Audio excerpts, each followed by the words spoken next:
Greetings and salutations to anybody who perchance happens upon this video. My name is Alexi Russle and I'm a roots reggae artist from Jamaica. I was born in Akron, Ohio, believe it or not, in about 12 foot of snow. And that didn't last long though, because my Jamaican mother brought me back to Jamaica when I was 10 months old. So I'm raised in New Kingston. Spent a lot of time, as all children do, playing marbles, climbing mango tree, whole heap of football, and roaming around New Kingston, as a child. And so one of my first memories was I spent a lot of time with my grandmother, and she would take me to church, which was St. Margret's Anglican church. And she was a very vibrant woman and very passionate and very religious. And so I would watch her sing, and her voice she had a big voice. And so I would just be in awe of her singing and watch how she would, with the different hymns, and the rest of the congregation, I would try and emulate and participate in that.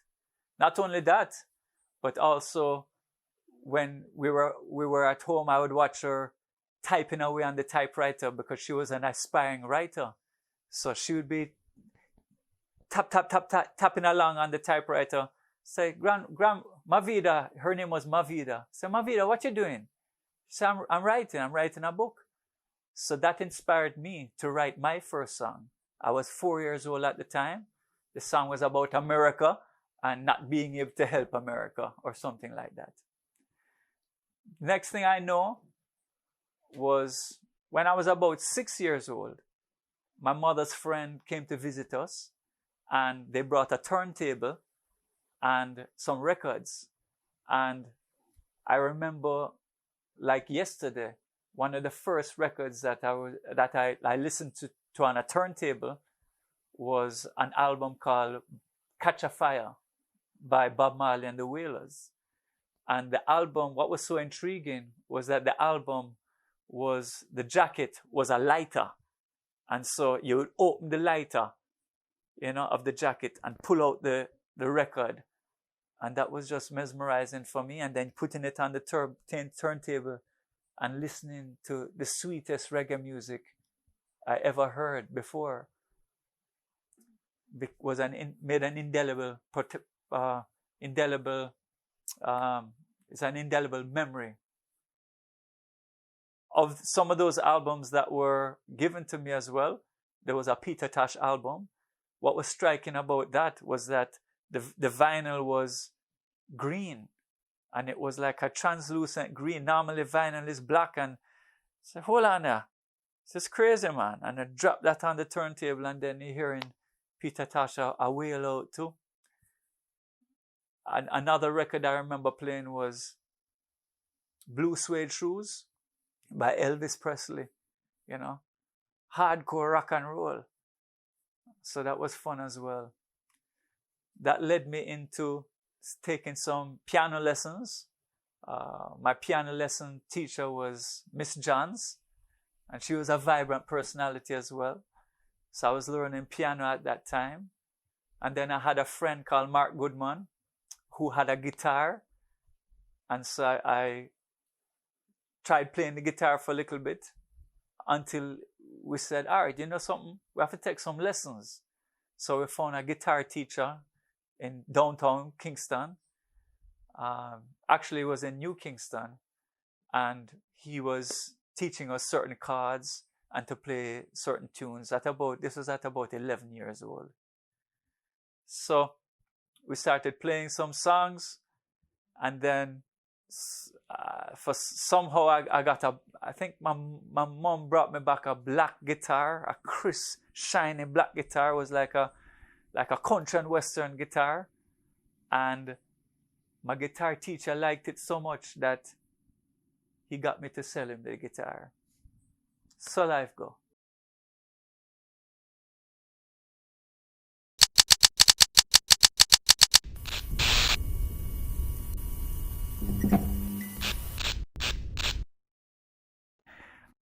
In school, I went to Ligony Prep, then I went to Peter and Paul School, then I went to a school on the hill called Hillel Academy. And I always seem to have been chosen for singing parts. Whenever there was a production, or if there was a graduation, or whatever the case might be, they always seemed to pick me to sing certain parts. And I didn't think anything of it. I knew I could do it, so I just ran it, you know. And so, you know, it was a little bit of nerves and things like that, but it was a good experience for me, and I was happy to do it anyway.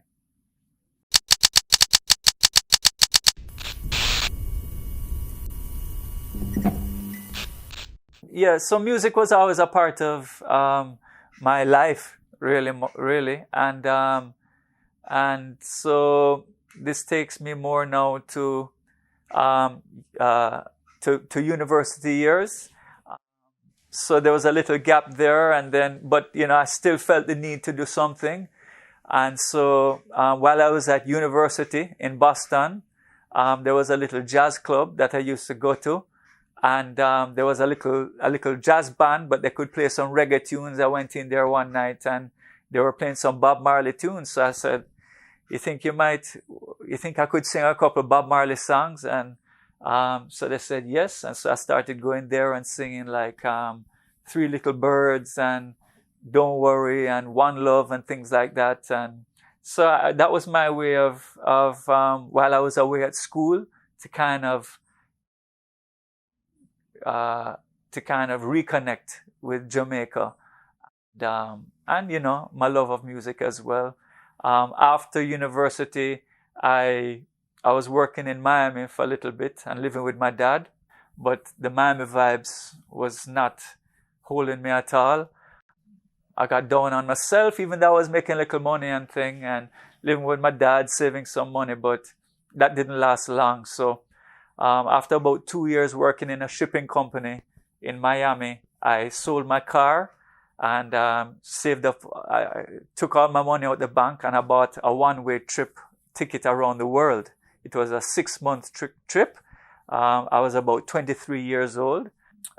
So it was one-way trip, and I went to Australia, New Zealand. I spent a month in each place. I was in Thailand. I was in India for 2 months, just with a backpack and hitchhiking and moving with the Spirit. And on that journey, I was reading like a lot of Gandhi, a little bit of Khalil Gibran, and I was writing poetry and writing in a journal and experiencing the world. That was a great benefit to me, to be on my own and just moving with the Spirit. So, but of course that came to an end. I had to get back home somehow. So jumped on a plane and came home and decided that Jamaica was home and this is where I needed to be. And so I picked up the guitar again while I reached home, and I found some friends who were into writing songs and singing, and so we formed a little group, and that's where I really started writing. And so I wrote a few songs, and I recorded my first album called To the Rescue. It was on a 4-track Tascam, and one track was guitar, one track was percussion, maybe 2 of the other tracks were vocals, a more folk style album, and then progressed into a band situation, and there were a couple of musicians around. So we got a brother named Scooby, who is on drums. We got Ian, Ian, a bass player, and we got a guitar player, and we started rehearsing together and trying to at that time fuse a little bit of rock with the reggae. We were playing music and burning a lot of herb and just having fun, And then after that, recorded another little album called, because I upgraded, I had a little home studio. This is back in the 90s. And I built a little 1-room studio in the back of my house, and it was called the Red Room. We would go in there and rehearse. And then I graduated to a 16-track Tascam. So I had a lot more tracks. So I was able to incorporate drums and bass and keyboards, and so we put together another album called Shake Easy. It was more vibrant music, but it was still more experimental with the type of instruments that we use, but it was fundamentally reggae based. And didn't really release that album, even though some of the tracks are on SoundCloud and thing. But it was a great experience, and it was a great learning experience.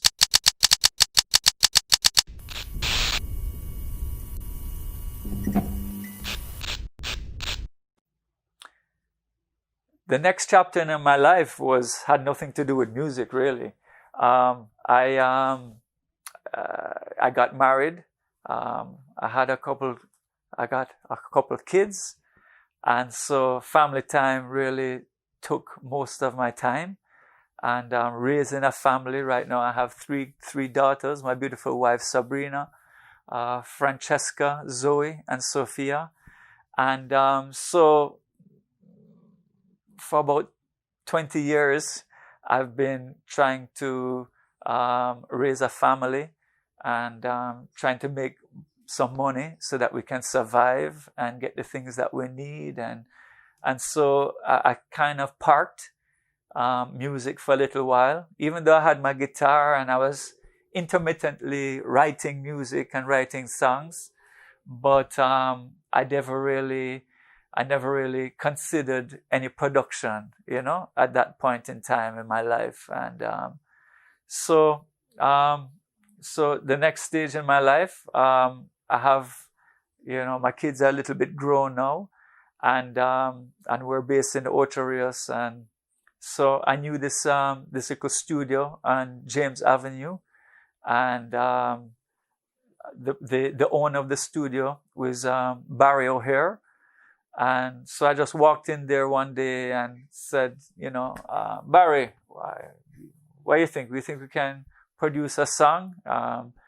What would that entail? And so he told me, and it seemed reasonable. He was an amazing person, very humble, and didn't see any problem, easy to work with. And so, one song led to another. He had all the connections, and he brought together some amazing musicians, Kirky Bennett, Trevor, Lincoln on guitar, Bowie on keyboards. He had all the links. He had background vocals, Congo, Billy on percussions. And so it really just came together really easily and naturally. I had a bunch of songs to put together. and we started recording, and it just seemed to roll so smoothly and effortlessly. And the next thing I knew was that we had about 11 tracks recorded, and we got them mastered, and I released an album on October the 10th of this year, 2020. And so far, so good. I'm very happy with the production. The response from social media and from my family and friends so far has been really overwhelming. And so I am trying to do my best to try and get some exposure for it. So I appreciate this interview, and hopefully it can lead to, more exposure for the music. On a side note, Barry passed away. He passed away in September because of he had some health issues, some complications with health, and he apparently contracted COVID, and so he died in Kingston in September, a couple of months ago. Really tragic loss. And I think it's a loss that the whole reggae industry felt. It was shortly after Toots passed on too. It was, took a toll. But life goes on, and we have to move forward. So that's where I am right now. I am trying to get a little bit of promotions for my songs, and hoping that the world can see what we've done, and can take note of some of my thoughts and ideas, and the whole idea is that it's reggae music I deal with. It's reggae, and more importantly, it's roots reggae. So I hope if anyone has a chance to listen to it, that you'll enjoy it. Rebel lion coming into town. Rebel lion moving all around. Rebel lion haven't made a sound. Rebel lion.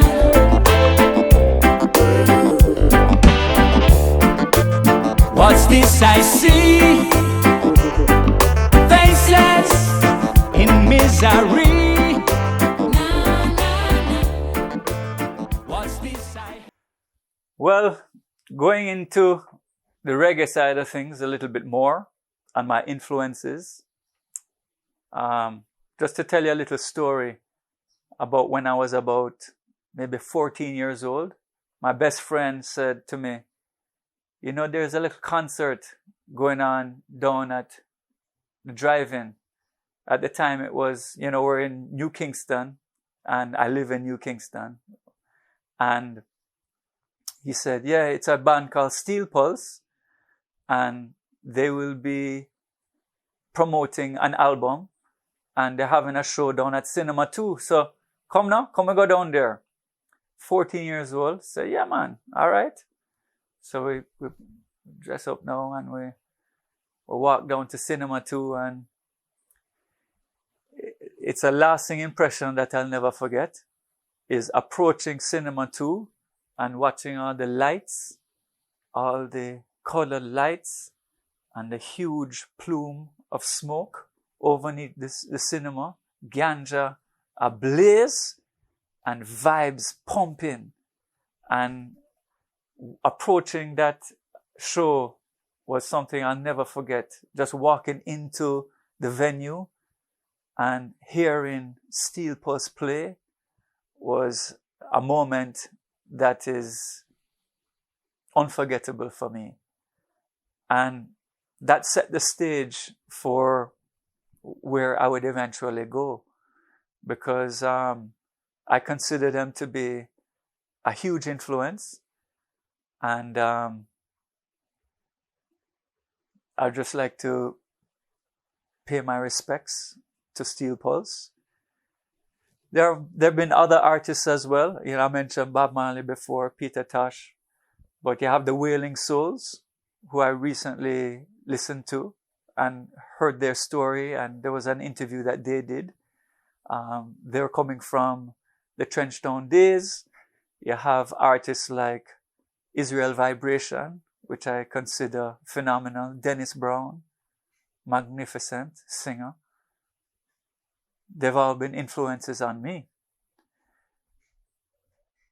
I remember my mother coming back from different places that she had been, bringing me albums. Another album that I remember is Men at Work. This is an Australian band, but I used to rinse that album like crazy. Also, there's another album called Synchronicity by The Police. I used to rinse that like no tomorrow. Some other influences are later on in life. Actually, in high school, I was listening to some Grateful Dead. These were folk bands at the time. Listening to Simon and Garfunkel. Many different diverse artists. I shouldn't say diverse, but they were an eclectic mix, And so, coming from a folk roots standpoint, I was heavily influenced by Crosby, Stills and Nash and artists of that genre. But I was always listening to everything pretty much, Grace Jones, Sly and Robbie, huge influences as well.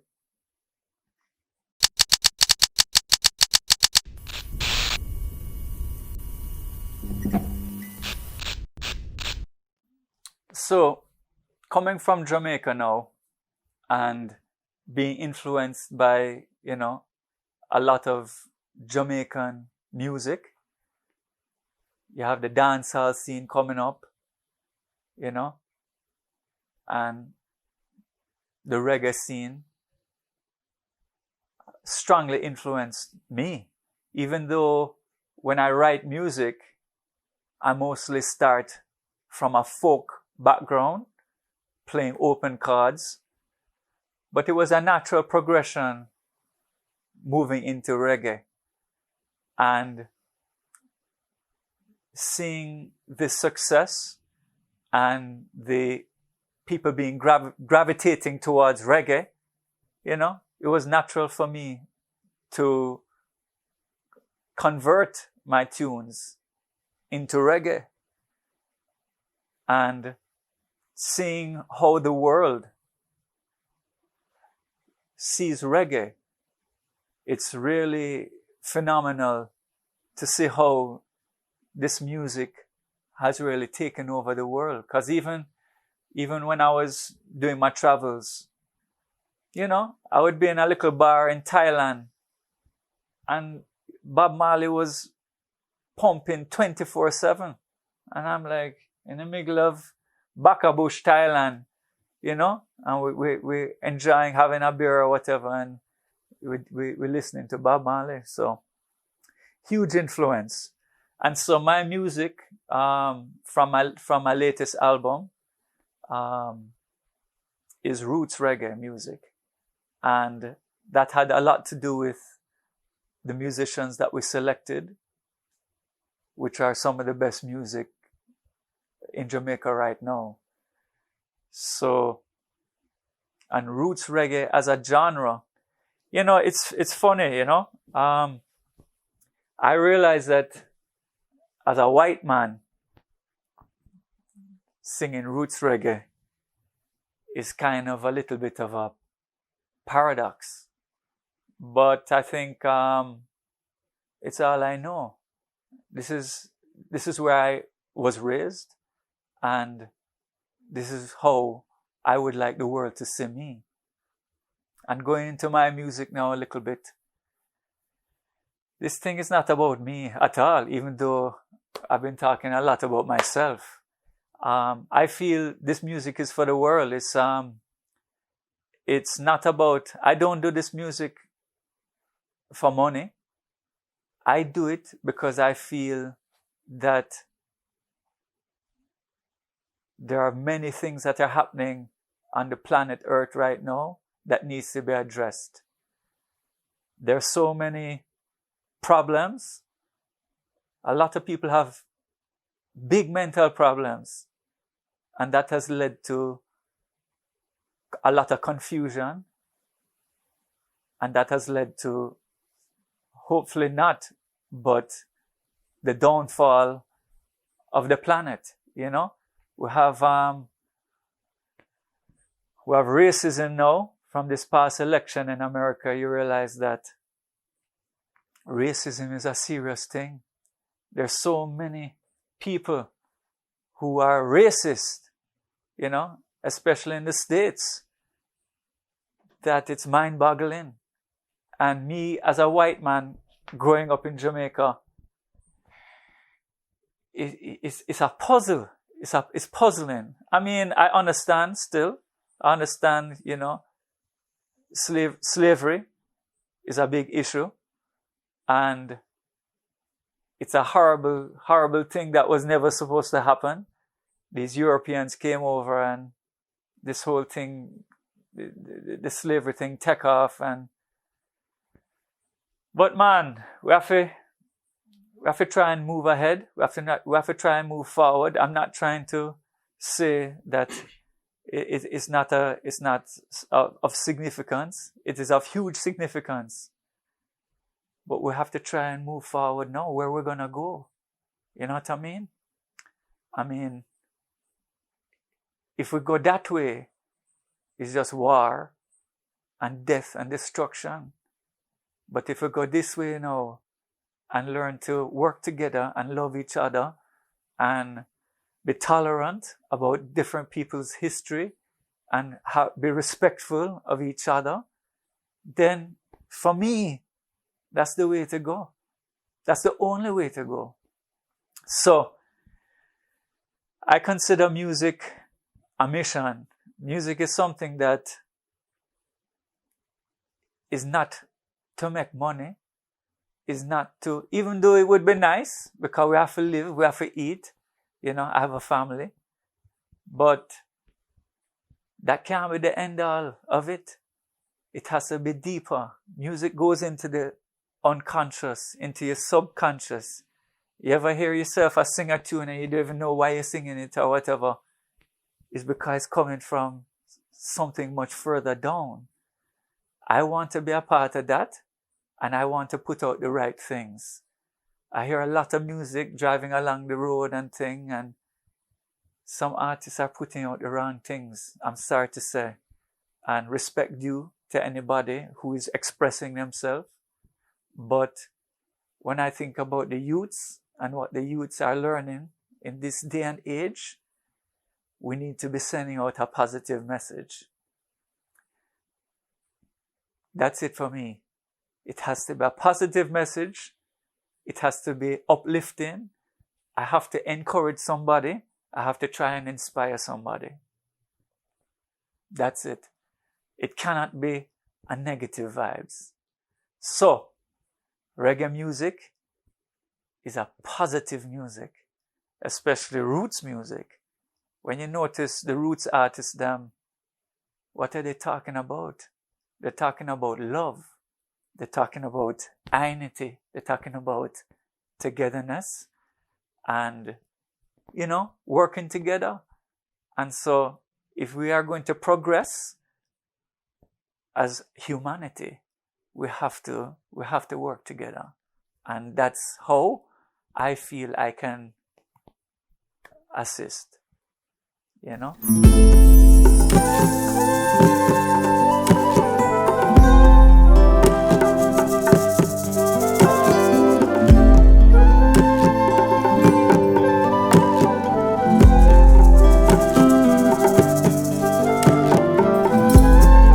All I have is you.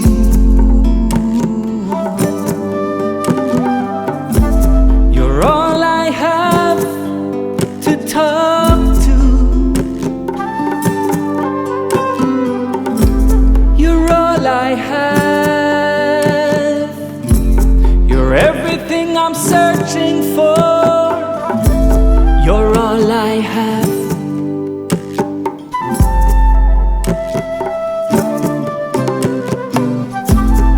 You're the waves as they reach the shore.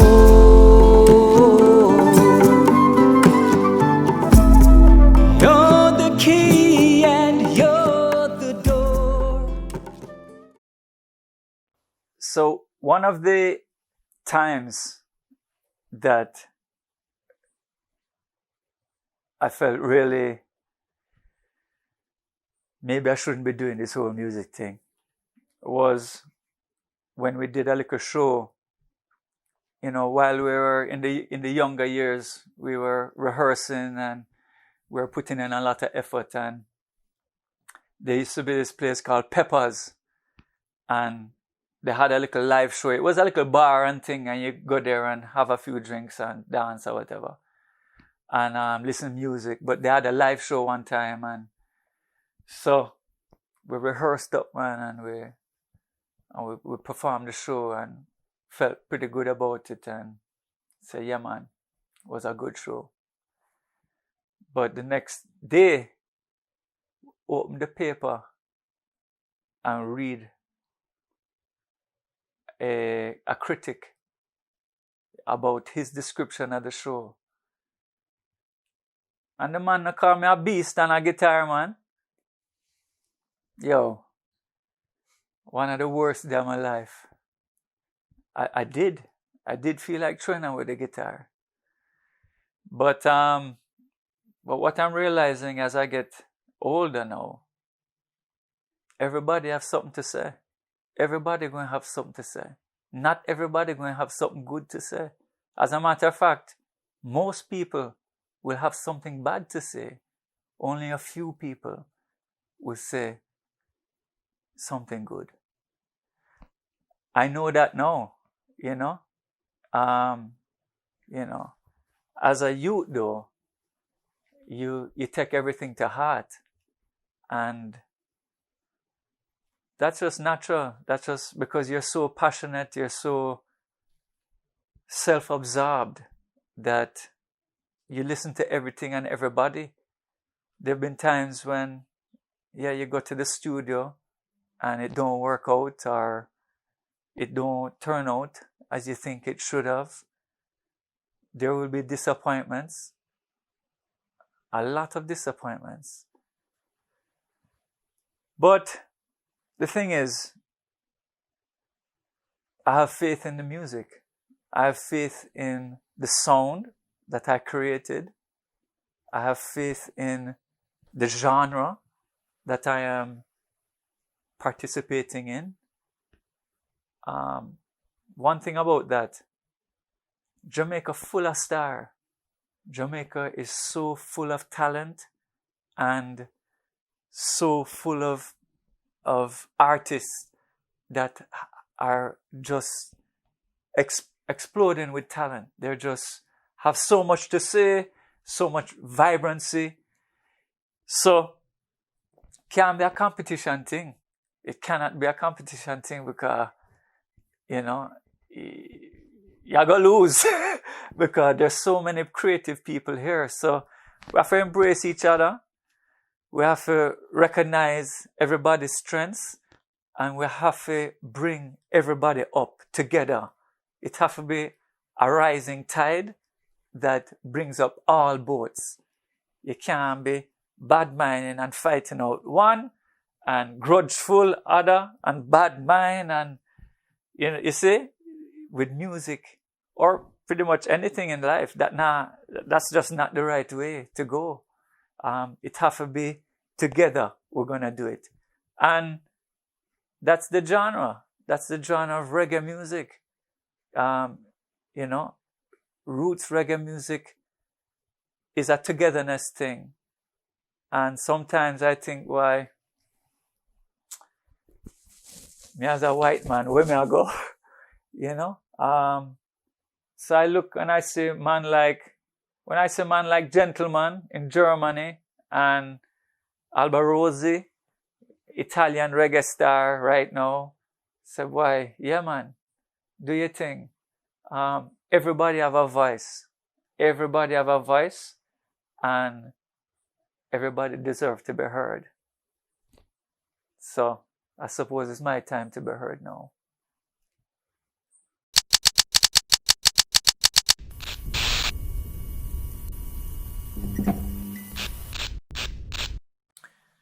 My best day so far, I can't really say it's a day. It is witnessing people listening to my music and expressing their appreciation. And it feels good. It feels good when somebody say, you know, something that sound good, you know, or I like what you're saying with that song. I'm feeling it. That really made my day. And even though, you know, we're only human, and I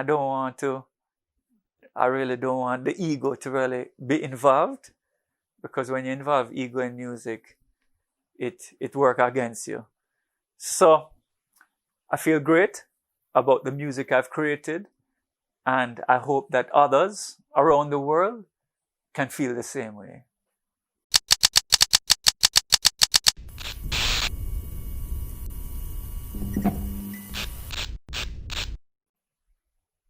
Whilst I was developing my sound back in my 20s, I used to be on the hotel circuit. I used to play anywhere that I could. There were some bars in Kingston that I would bring out my guitar, set up a mic, run it. We used to play any show that I could get. I was on Negril, Ocho Rios, pretty much every hotel I would have a stint at and play some tunes. Then, of course, I took a little break because my family came along and took my priority, and it was a little bit of a sacrifice. But now, and unfortunately, I chose COVID time to let it go.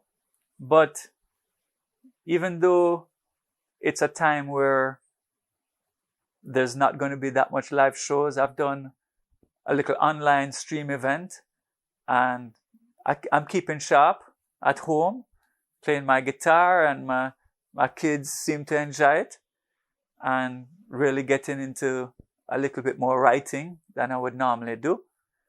But this thing have to come to an end soon. I think it's going to be a gradual end. It's going to be a phasing out of this social distancing thing. So I think my timing is pretty good as far as releasing a nice album, because hopefully I can start playing some shows around the world, maybe in Europe or so, because I think I have something to offer. And it would be good to see you all on the live stage, and you know, they can't hold music down. And so the more you hold it down, it's going to bust out. And so I think that I'm on a good trajectory to be a part of that, you know, bust way when the time is right. So see you all soon.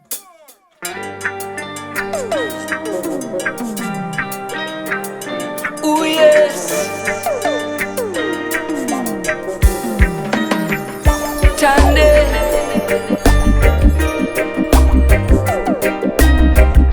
Oh yeah.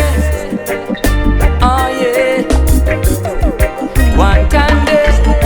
You say you are a bigger man, better plan, overstand that, don't give a damn. You say you are gonna mash the place, kick off me face, what a disgrace.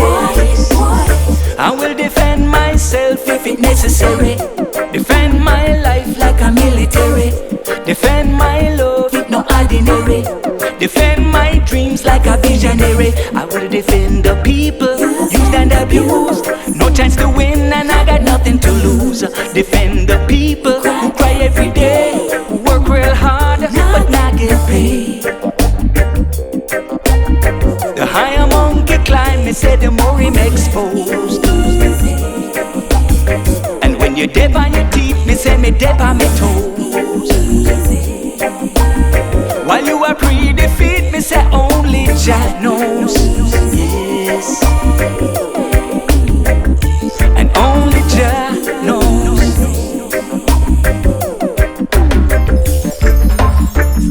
The Lord is my light and my salvation. He leadeth me out of tribulation. He teacheth me all I need to know. He guideth I everywhere I go. And I know Jah promised us the victory. And I know Jah promised we would always be. And I know now Jah promised full recovery.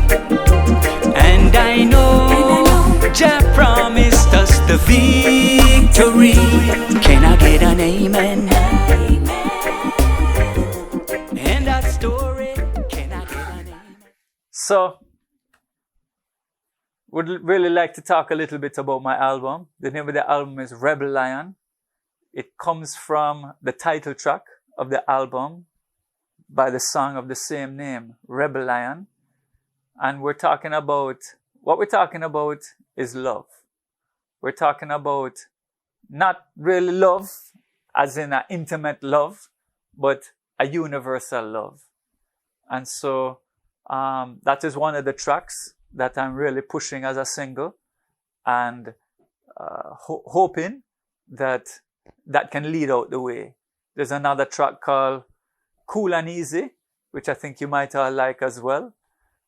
It's in the same vein of roots reggae vibes.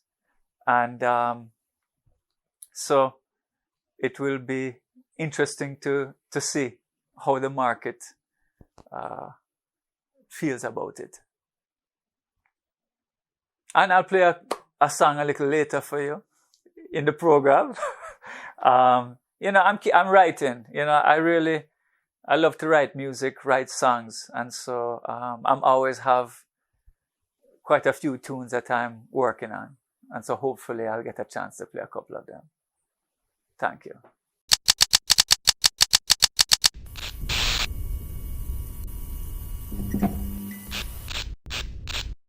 Many shout-outs. Too many to mention. But, I'd really like to send a shout-out to Barrio here, even though he's no longer with us. I feel he's here in spirit. I know he's watching this. And I just want to thank you for the time, the effort, for being so humble and willing to work with me. There are some other people who might not know it, but I'd like to thank Ernie Ranglin. He was a great inspiration, one of the greatest guitarists in Jamaica. I'd like to thank Mikey Chung, a super musician, humble. I'd like to thank my wife, Sabrina. I'd like to thank my kids. I'd like to thank my mom, Julianne McWillan. Check her out, one of Jamaica's leading artists. She has been a wonderful inspiration to me to see how an artist can succeed in life. And so I have a great, what you said now. She led out the way. I'd like to thank my dad, who is no longer with us either. But I know, I think, spirit devout, and, I'm sure that he's watching as well. And thank you for everything. How can I forget the producers of this show? Come on. Man like the Don of Clay, the Clay Don himself. Dean. Mr. Dean! Dean, big man Dean. teach me a whole heap of things today. So I'd like to thank everybody who watches this. I'd like to just say a blessing to you. And if you happen to watch this video, I'd just like to thank you and express my appreciation and just love, you know, and all the best.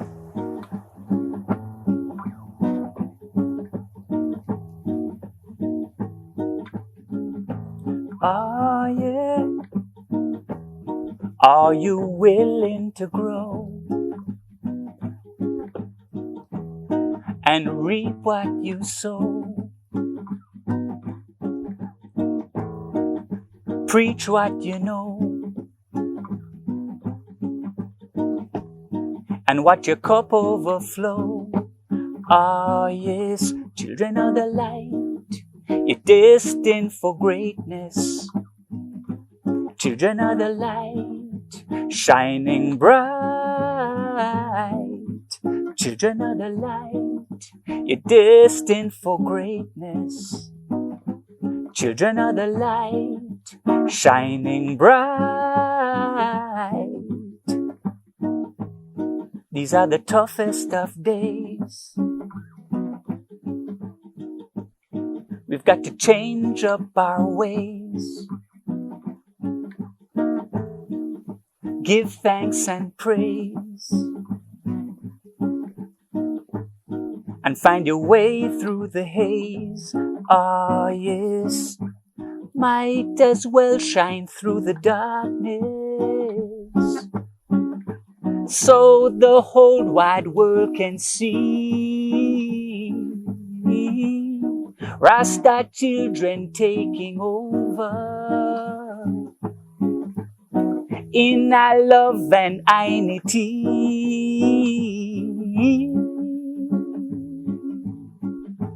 Children of the light, you're destined for greatness. Ah, yeah. Children of the light, shining bright. Children of the light, you're destined for greatness. Children of the light, shining bright.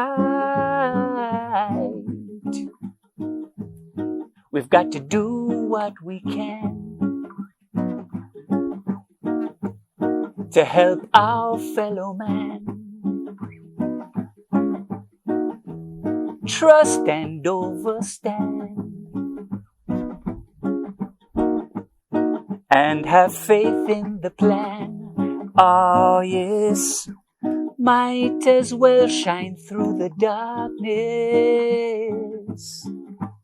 so the whole wide world can see Rasta children taking over in our love and unity.